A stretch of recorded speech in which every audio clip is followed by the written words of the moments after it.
The Xbox 360 has some of the best third-party support in the history of video games. That's set in stone now, but when the system was first released at the tail end of 2005, its launch titles were less than impressive. Titles like Gears of War and Halo 3 wouldn't be released for a while, so a quickly growing series' latest release was thrown into the mix as the lead title for the launch. This is Call of Duty 2. Taylor, get those satchel charges ready! Someone get a smoke grenade out there!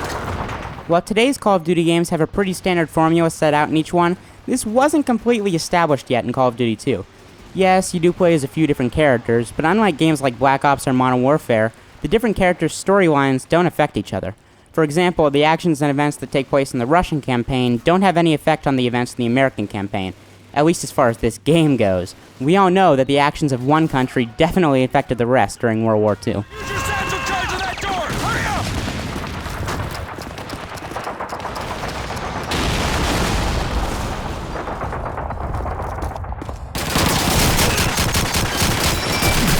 Now, this difference in story isn't really good or bad, it's just that, different. It almost feels like a few different games due to the nature of the different battles that were being waged throughout Europe. The Russians tend to focus more on sneaking through their levels, as Stalingrad is occupied by the Germans, while the Americans and British take a more aggressive approach as they attempt to push the Nazis out of France and Tunisia.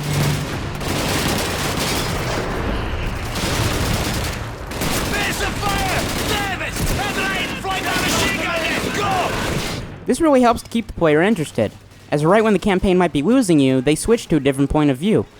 Gameplay in this game is fairly recognizable to fans of the series, utilizing a similar control scheme. Weapons definitely feel realistic, and each one handles a little bit differently. The game also really encourages the player to try out different weapons, as a few select areas will have guns available like the BAR and the MP44.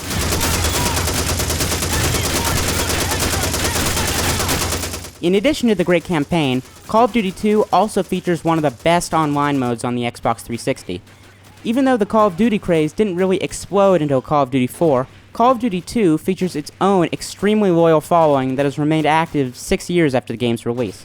There's not as much pressure to be the best in this community either. It's all about having fun. Back in the day, my friends and I would start a private match, and we used to try to find areas that could make us invisible and floating. Not to get an advantage, as there really wasn't any, but just to have a good time. Unfortunately, these have been patched. I guess that's the one bad thing about a game with internet support.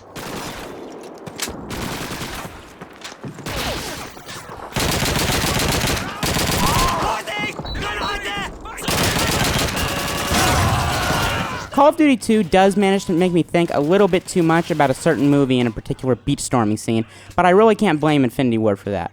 They were trying to make an accurate portrayal of World War II, and this moment was the turning point. I think they could have done without the dude puking on the boat, though. And no, I'm not going to show it. I don't want you guys getting sick.